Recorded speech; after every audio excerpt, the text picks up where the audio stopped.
Música, jornalismo, variedades. Você, no ar Manhã do Ouvinte. Manhã do Ouvinte, entrevista. Em que ano De você volta, nasceu? Se foi na década ouvinte. de 70, talvez... Muito bem. Então nós estamos de volta com o Manhã do Ouvinte, trazendo para você a informação em forma de entrevista. Sempre na sexta, nesse horário, nós recebemos aqui o Glauco Macedo, advogado, coordenador do PROCON de Manhuaçu. Oi, Glauco, bom dia. Bom dia, Luiz. Mais uma vez, é um prazer estar aqui com você. Desejando também um bom dia para o Jorge, para o Pio, que é o pessoal aqui da técnica. E reforçando, Luiz, é sempre um privilégio para nós estarmos aqui falando um pouquinho sobre os direitos do consumidor. Ô, Glauco, qual que é o tema que você separou para hoje? Hoje nós separamos, Luiz, um tema muito interessante que o seu ouvinte vai ser prestigiado, que é o superendividamento. É algo muito novo no Brasil. Sim.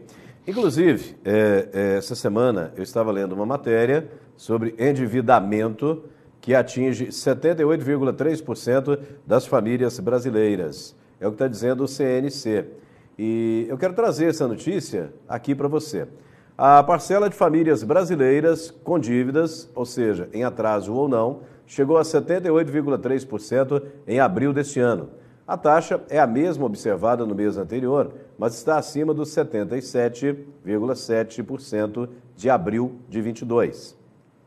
Os dados da pesquisa de endividamento e inadimplência do consumidor, divulgados nesta quinta-feira pela Confederação Nacional do Comércio de Bens, Serviços e Turismo, CNC. A previsão é que o percentual de 78,3% se mantenha nos próximos 2 meses e suba para 78,4% em julho, segundo a CNC. A pesquisa indica que a parcela de inadimplentes, aqueles que têm contas ou dívidas em atraso, chegou a 29,1% das famílias do país, abaixo dos 29,4% de março, mas acima dos 28,6% de abril do ano passado. O aumento ocorreu principalmente na classe média. Aqueles que não terão condição de pagar suas dívidas somaram 11,6%, percentual superior aos 11,5% de março e aos 10,9% de abril no ano anterior. A cada 100 consumidores inadimplentes em abril, 45 estavam com atrasos por mais de 3 meses. Muitos consumidores têm recorrido ao crédito pessoal, modalidade que os juros tiveram o menor crescimento, média de 42% ao ano, para pagar dívidas mais caras, como do cartão rotativo, por exemplo. Do total de consumidores endividados, 86,8% têm dívidas no cartão de crédito e 9% com crédito pessoal. O uso dessa modalidade de crédito é o maior em um ano, enquanto o do crédito pessoal supera os últimos 6 meses, de acordo com a CNC. Ô Glauco, eu trouxe essa notícia porque você vai falar de superendividamento. E aqui a gente tem uma realidade justamente desse momento no nosso país, da nossa população. Foi excepcional, né, essa sua introdução, porque ela nos permite classificar o que seria um endividamento e o que seria um superendividamento. Sim.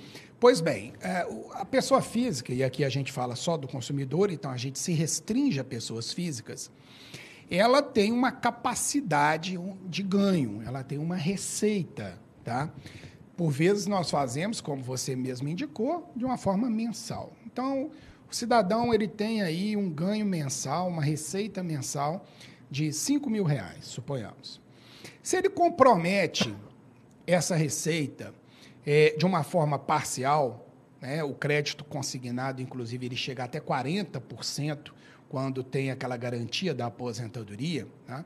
Ele tem aí ainda uma margem de quase 60%, apesar de já ter comprometido os 40%. Quer dizer, de toda a força de trabalho que o consumidor tem e que ele exerce mensalmente para obter essa receita, ele já larga com uma boa parte já comprometida, justamente porque ele já está endividado. Então, ele trabalha e ele só obtém uma parte deste ganho, porque a outra está comprometida. Isso seria o endividamento que você muito bem expôs. Só, Luiz, isso aí já é ruim, né? A gente trabalhar e não obter para nós todos os frutos do nosso trabalho, porque nós já gozamos desses frutos em um período anterior. Sim. Né? Às vezes por um motivo justo, eu não estou aqui criticando quem já comprometeu o seu orçamento durante 5 anos, 6 anos. Não é isso. Né? A gente não sabe a vida das pessoas e a realidade. Cada situação é a situação. Cada situação é uma situação. Podendo evitar, ótimo. Agora, às vezes, não se pôde evitar. Mas, mesmo a pessoa pródiga que obtém um crédito acima do natural e sai dessa capacidade de endividamento e passa para uma total insolvência. Veja bem, uma coisa é 40% da sua renda já estar comprometida. Outra, muito diferente, é 80%, 90% ou até mesmo 100% da sua renda totalmente comprometida. Ou seja, recebe 5 mil, deve 5 mil. Recebe 5, deve 5, recebe 5, deve 4.500, recebe 5, deve 6. Aí você está diante de um quadro de superendividamento. Pois bem, o consumidor, a partir do ano de 2021, que se encontra nesta situação de superendividamento, comprometimento quase que integral de sua renda para quitação de dívidas, ele obteve uma proteção. Essa proteção não é uma proteção para dizer que ele pode, dali em diante, deixar de pagar suas contas. Não é isso. Nada disso. Não é uma proteção para dar calote. De forma alguma. É porque a dívida foi contraída, né? Foi contraída e ele tem a responsabilidade de quitá-la. Sim. Isso aí não tem dúvida. Agora, até quando ele deve quitá-la e o quanto ele deve quitar vivendo, por exemplo, abaixo da linha da miséria. Porque aí são 2 pontos super importantes. Um é honrar os compromissos e os contratos que vêm lá da parte do direito civil, que é o pacta sunt servanda. Que se pactuou tem que ser cumprido. E outro é a dignidade da pessoa humana. Não é para cumprir um contrato que eu devo passar fome e minha família passar fome também. Sim, entendi. É um grau, né? Então, não é um endividamento, é um superendividamento. É um grau de comprometimento da sua renda que ela te coloca abaixo da linha da miséria. Era melhor que você não tivesse nada. Isso, em 1947, foi criado no Brasil para pessoas jurídicas a lei de falência. Foi criada no governo Getúlio Vargas, inclusive. A gente está falando de empresas, né? De empresas, né? Então, para a empresa já existia essa proteção. Então, a empresa, apesar de ter a nova lei de falência em 2011, mas a empresa lá em 1947, quando ela atingia um passivo maior que o ativo, existia um instituto próprio que se chamava concordata. A concordata nada mais era que uma recuperação judicial, onde se paralisavam as dívidas, se renegociavam essas dívidas, se reduziam os valores dos juros cobrados pelos fornecedores, do outro fornecedor, né, da empresa, e, durante esse prazo de 2 anos, suspendia aquela cobrança. Ele reoxigenava, voltava a produzir, e, dali em diante, a sua recuperação financeira refletia também na questão de emprego, na questão de produtividade, na saúde da empresa nacional. E isso é um exemplo para que a gente faça uma analogia justamente com o consumidor. O que adianta o consumidor entrar num estado de total insolvência, trazendo um drama em toda a sua família, às vezes crianças, a esposa, enfim, de uma forma geral, e o governo cruzar os braços e os fornecedores, principalmente os fornecedores de crédito, tomarem esse prejuízo. Isso não é bom para ninguém. Realmente, né? Porque você tem todo um comprometimento, aí você honra as suas dívidas, né? Não, eu estou pagando todas as minhas dívidas, mas está passando fome, né? A criança não pode nem ter direito a um lazer, a nada, né? Está vivendo sem dignidade.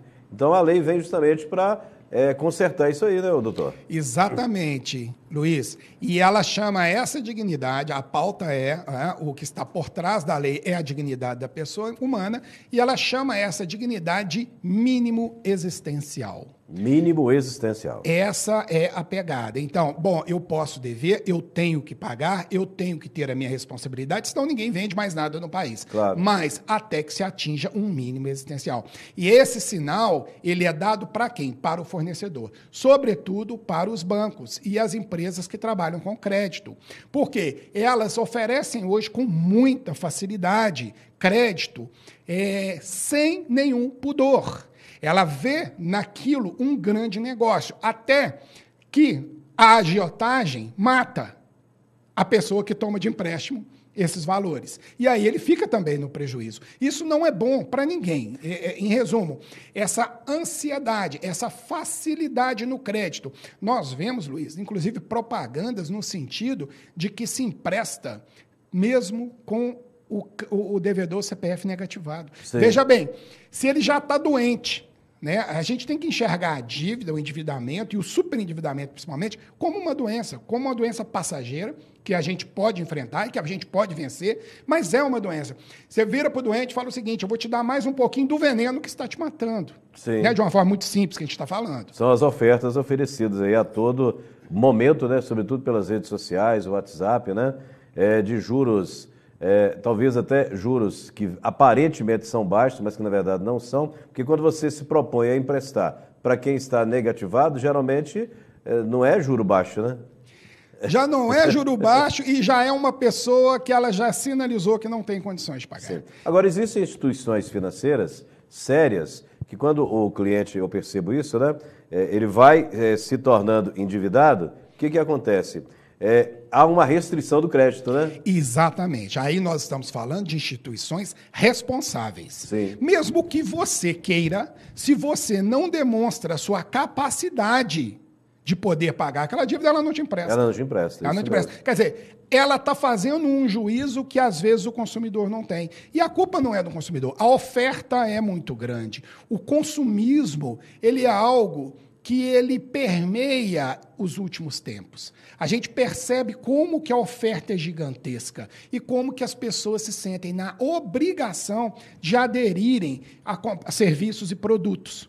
E isso vai levando cada vez mais ao endividamento e o seu próximo passo, que é dramático, que é o superendividamento. É uma doença que ela é da alma, sabe? Ele busca no consumo a felicidade. E ele nunca vai encontrar. Ele vai encontrar uma felicidade momentânea e passageira, tá? Mas uma tragédia futura. Então, a responsabilidade é número 1. Agora, não teve a responsabilidade, ou por algum outro motivo, se endividou e superendividou, tem lei agora que te protege. Doutor Glauco, que lei é essa da qual o senhor está falando desde o início, hein? A gente falou de endividamento, superendividamento, e falamos da lei, trouxemos aí um pouco da história, né, lá com a concordata, né, do século XIX, né, do século XX, né? 1947. Século XX, né? E agora a gente fala, então, que lei é essa? Essa lei é a lei número 14.181, de 2021. Novinha. É novinha e ainda não pegou. Tá então, quente, né? Tá quente. Porque quando a gente fala de lei 21 não é nada, né? Não é nada. E ela ainda não pegou. Eu, por exemplo, Luiz, nem no PROCON, nem como advogado, eu vi um caso concreto de um tratamento de superendividamento pelo Poder Judiciário ainda. Mas é porque as pessoas não têm esse conhecimento? É porque não tem esse conhecimento. Sim. É muito novo isso que a gente está falando. Tá? Tem uma professora que é uma das criadoras desse projeto de lei, que agora é lei, e ele integra hoje o artigo 54, 55 do Código de Defesa do Consumidor, que se chama Cláudia Lima Marques, e ela define de uma maneira assim, muito tranquila, define superendividamento como a impossibilidade global do devedor, pessoa física, então é exclusivo para pessoa física, né? Consumidor, leigo e de boa fé, pagar todas as suas dívidas atuais e futuras de consumo, excluídas as dívidas com fisco, oriundas de delitos e de alimentos. Sim. Então, ela pontua também que não é uma forma generalizada. Isso aqui integra hoje o artigo 55 do Código de Defesa do Consumidor. Tá? A dívida, então, ela tem que ser uma dívida adquirida de boa-fé. Ele realmente adquiriu aquilo. Ele não pode usar desta lei para agora eu tenho a lei, quer saber? Eu vou me superendividar e depois não pago. Porque pode, infelizmente, ter pessoas que pensam assim, né? Mas, por exemplo, para pensão alimentícia não vale. Para pensão alimentícia não vale, para delito também não vale, vale. né? Então, a multa de trânsito não tem jeito, vale. não vai ser incluída. A dívida do fiscal eles não perdoaram. Deveria ter perdoado, mas fiscal o governo excluiu. Porque tem muita gente endividada nessa área também, né, doutor? Tem também, mas porque você vai ter ali, né? Mas existem outros programas de recuperação fiscal, né? Sim, tem os programas de recuperação fiscal e a lei, né? Ela excluiu justamente para que não descarregue a questão da boa e da má fé, né, Luiz? Igual a questão, por exemplo, se você deve para um município. Muitas pessoas não conseguiram pagar o IPTU o ano passado. Então, se você vai na prefeitura de Manhuaçu, lá você vai ser informado que existe um parcelamento, né? Você assina um documento dizendo que quer pagar as parcelas, né? Se compromete e você tem ali uma facilidade para pagar. Claro, tem ali uma taxa de juros, né, que está incluída, mas há uma negociação, né, para você não ficar inadimplente. Então é diferente, né? É diferente, tem um tratamento próprio. Eu acho, Luiz, que o recado que tem que ficar é o seguinte: o crédito, ele é algo, às vezes, muito importante em um momento de dificuldade. Ele não deve ser utilizado de uma forma indiscriminada. O crédito, ele é muito perigoso, né? E o consumidor, ele tem que ter essa consciência. São questões pontuais e passageiras. Sim. O crédito, na vida do consumidor, ele tem que ser um ponto e não um traço. A pessoa ela não pode viver tomando crédito. Ela deve, em um momento de dificuldade, pensando muito bem e calculando tudo muito bem, tomar o empréstimo. Agora, fora isso, ele lhe coloca numa posição difícil, uma posição de endividamento, uma posição até de superendividamento, que vai refletir não só na sua vida pessoal, como na da sua família e da sociedade que lhe cerca. Sim, no passado falava-se muito assim, o homem tem que ter crédito, né? E realmente é uma verdade, ter crédito é muito bom, mas saber utilizar esse crédito é essencial, porque senão a gente acaba se complicando. Agora, uma pergunta que eu não fiz e que a resposta vai ser semana que vem. Quem é que pode se enquadrar em superendividamento e quem está nessa situação, já sabe que está nessa situação, vai procurar quem? É o doutor Glauco no escritório dele? É o PROCON? É a prefeitura? É o banco? Como que vai fazer? O doutor Glauco no escritório dele não pode, porque se ele já está falando aqui em nome do PROCON, a gente tem que separar as coisas, né? Então, esse aí eu já te respondo, não. Agora, se é o PROCON, se é um advogado da confiança, que não o doutor Glauco, se é o juizado especial de Manhuaçu, a gente vai guardar esse suspense e explicar como percorrer esse caminho no próximo programa, Luiz. É semana que vem. Semana que vem. Então, semana que vem a gente fala desse tema. E se você já está nessa situação, vai ser muito importante você ouvir, porque hoje o doutor Glauco falou da lei, trouxe aí, né, uma explicação mais detalhada do que é, e semana que vem a gente fala qual o caminho que deve ser seguido.